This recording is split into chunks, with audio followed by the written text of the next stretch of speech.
Okay, so we'll answer this first with the definition of sewage. We are talking about answer 2, back exercise wastewater story. Hanji.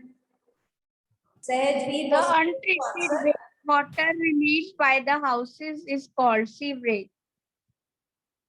Sewage is wastewater released by homes, industries, hospitals, offices and other users. What does it include? उसकी composition भी आपने साथ में बतानी है. Complete answer should be there. बेटा जब भी आप आंसर कर रहे हैं तो you will have to look, अगर definition है तो उसको complete होनी चाहिए. This reminds me कि हमने chapter 3 की जो definition of rearing लिखी हुई है ना, वो बहुत बच्चों की करेक्ट नहीं है. तो मैं आज एक करेक्ट डेफिनेशन आपके साथ शेयर करूंगी, उसको आप करेक्ट कर लेना अपनी नोटबुक्स में. ठीक है, compare with that and correct it. जिन्होंने लैंग्वेज डिफरेंट की है but it is same, it's okay, but the things which are included in definition should be there in your answer. So whenever we are answering, you should make sure that the definition should be clear. Definition जो होती है अपने words में नहीं आप explain करते हैं. Definition की जो term होती है, statement होती है, उसको आप as such ही लिखते हैं. ठीक है? So Sewage is a liquid waste. Most of the it is water which has dissolved and suspended impurities. ये बच्चा सहजवीर बोल रहा है, तो हम ऐसे कह सकते हैं it includes rain water that has run down from the street during the storm or heavy rain. हम ऐसा कह सकते हैं पूरा. तो it is there in your book itself. Manya, can you read it out, the page number and the paragraph where it is mentioned, so all of them can write it down. Ma'am, page number 221, article 8.2.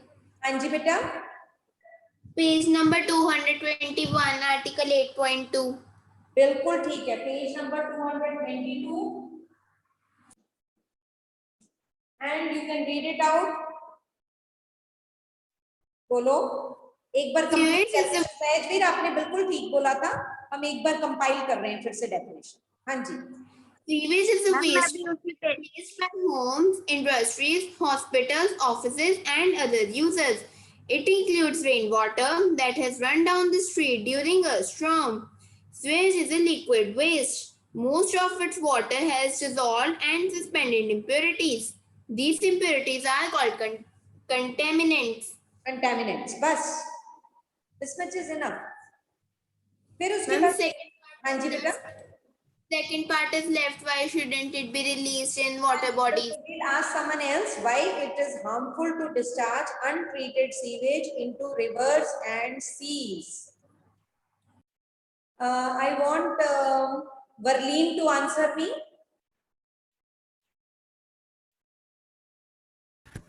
Good morning, ma'am. Beta. The harmful it is harmful to discharge untreated sewage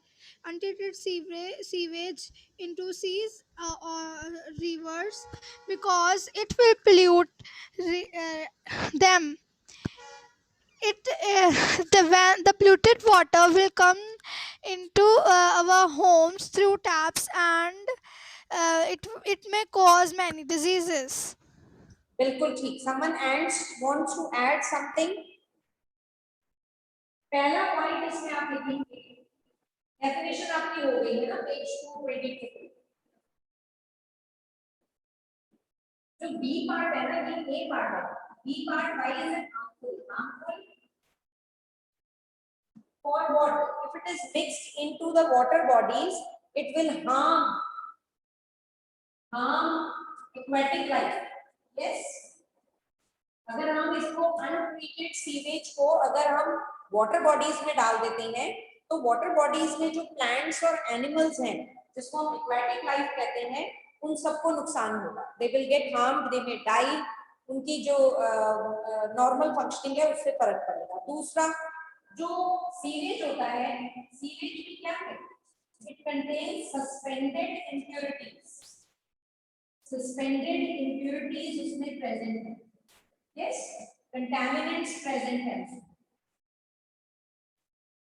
Contaminants, pollutants को कहते हैं. ठीक है ना?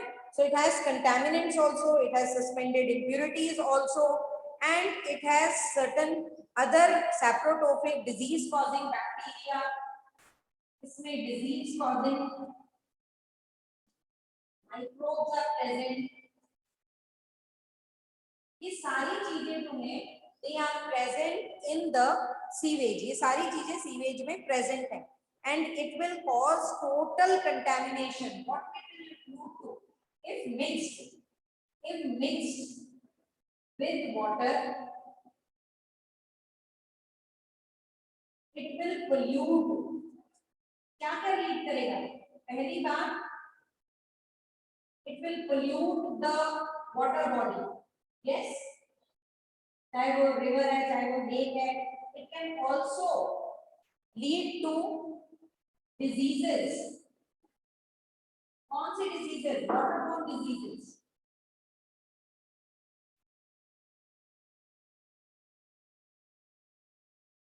तो 3 points हो गए आपके पास.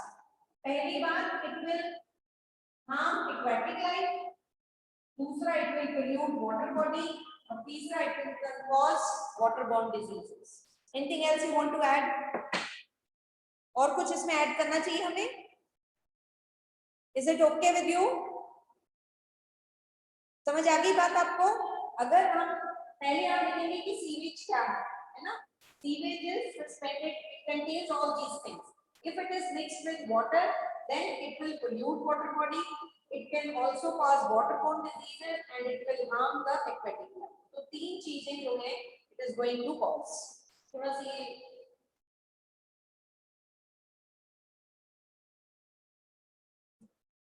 ठीक है? Is it okay? तो अगर आप ये ऐसे आप जब when you are writing the answers, if you write down like this as points, तो आपका आंसर भी करेक्ट हो जाता है और आपको समझ भी आ जाता है. You don't have to learn. You will understand the concept and then you will remember it well. समझ आ रही है बात बेटा? You can note down in your rough notebook somewhere so that you can while you are writing the answer it becomes easier for you to remember how to write down the answer. ठीक है ना? किसी बच्चे को difficulty है then ask me right now. अगर आप अभी मुझे पूछेंगे instead of copying it from some source, ready-made source से अगर आप आंसर फ्रेम कर लेते हैं ना, तो जो आपको क्वेश्चन सब फ्रेम करते हैं वो आपको आंसर करने इजी हो जाता है. Do you understand? हाँ जी. Want to ask something, someone? Yes, ma'am, I want to ask. बेटा मैम, हमने सीवेज की जो डेफिनेशन की, एक मैम आपने हमें कॉम्पोजिशन ऑफ सीवेज भी लिखवाई थी, तो मैम वो इसकी डेफिनेशन नहीं बन सकती? सिर्फ कॉम्पोजिशन नहीं बेटा, सिर्फ composition. You will have to start that it is a waste water which is released from all these places. अगर आप कॉम्पोजिशन नहीं भी लिख रहे हैं तो भी वो करेक्ट होगा, वो करेक्ट होगा. लेकिन आपको बताना पड़ेगा कि सीवेज क्या है. सीवेज एक वेस्ट वाटर है जो कि हमारे घरों से, ऑफिस से और अदर यूजेस से, हॉस्पिटल से, इंडस्ट्रीज से जो निकल रहा है वो सारा सीवेज है. It is also. अब हमने क्या बताया?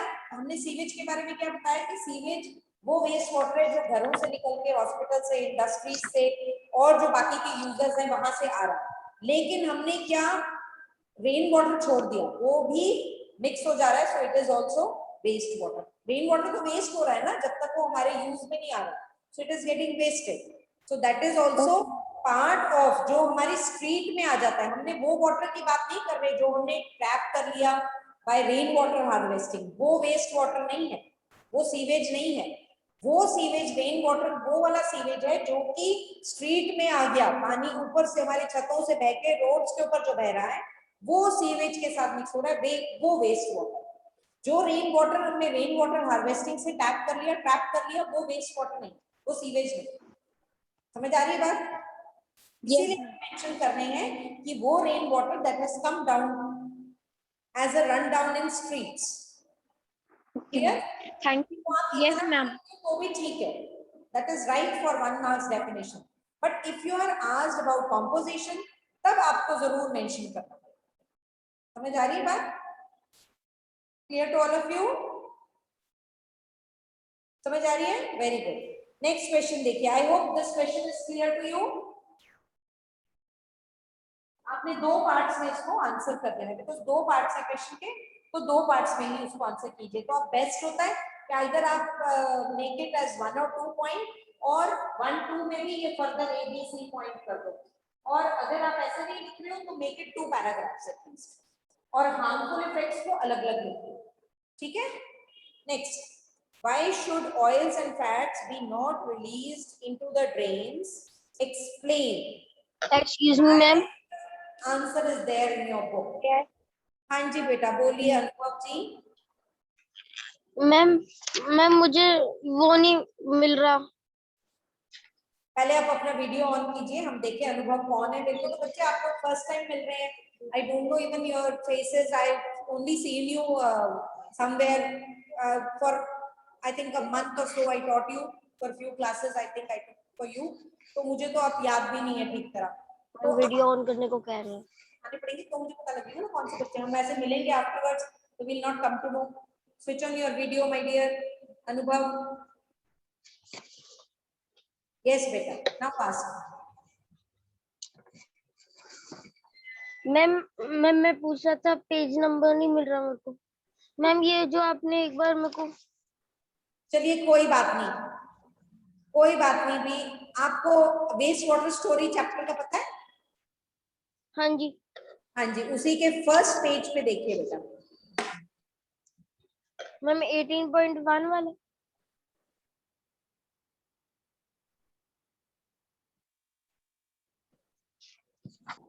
हाँ जी बेटा, I want Ayush Tiwari to answer me.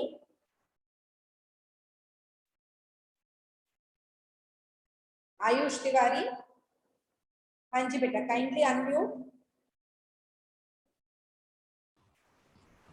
Ma'am हाँ जी बेटा, ma'am oils and fats should not be released in the drain because drains get blocked by cooking oils and fats. बिल्कुल ठीक है। It is given on page number 225। 225, if I'm not wrong, 225. Yes Yes, page number 225. You can find the answer there. But for your all convenience, he is told बिल्कुल ठीक कि जो oils and fats है, they should not be released into the drain because they can, first thing they can do is harden and clog pipes and drains. ठीक है? समझ आ रही बात? Then they can, what they else they can do? Open drains में जो है, they can clog the, in open drains they can clog soil pores. Clog का मतलब block होता है, block soil pores. Soil pores block हो जाएंगे तो क्या होगा? It will hamper or it will hinder the percolation of water down into the soil. ठीक है? तो उससे क्या होगा? It will hinder percolation of water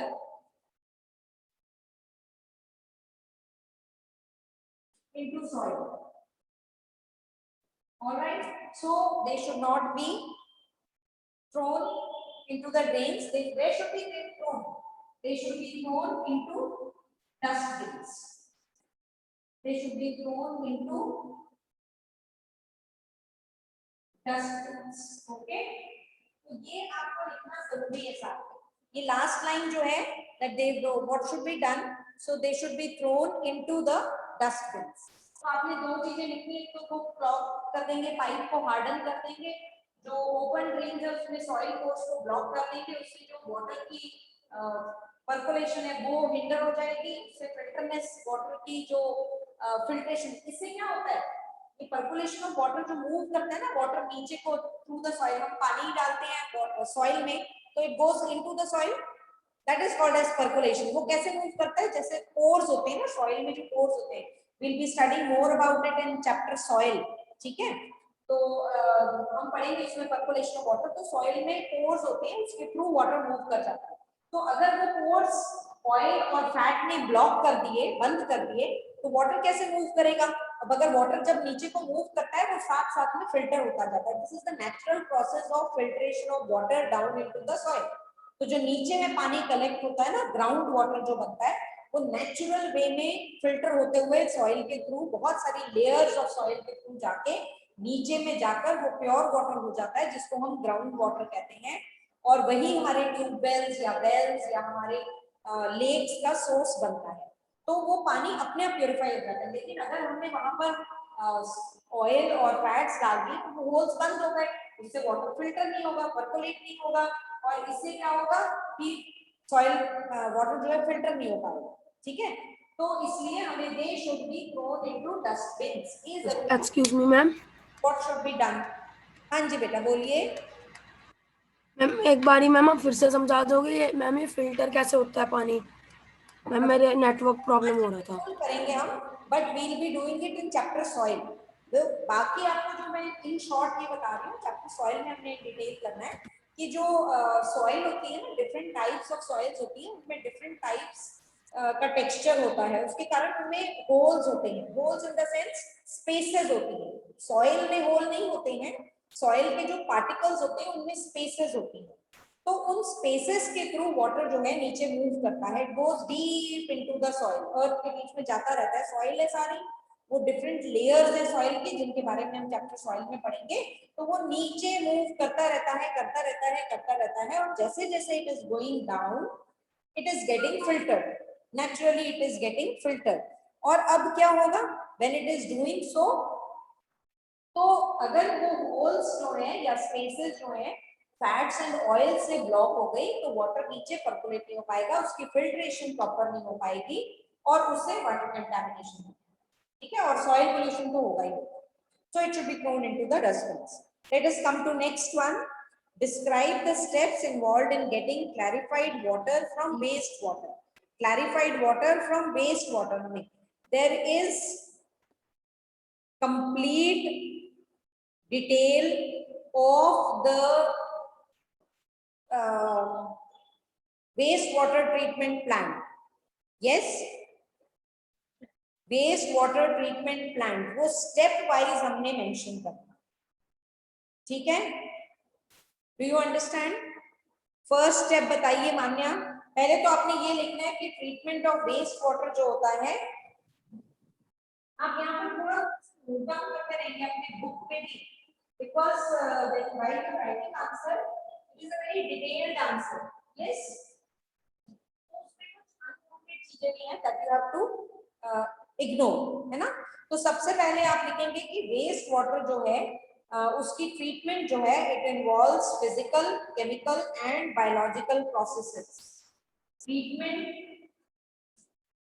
of waste water, इसमें क्या इन्वॉल्व है? It involves physical, chemical and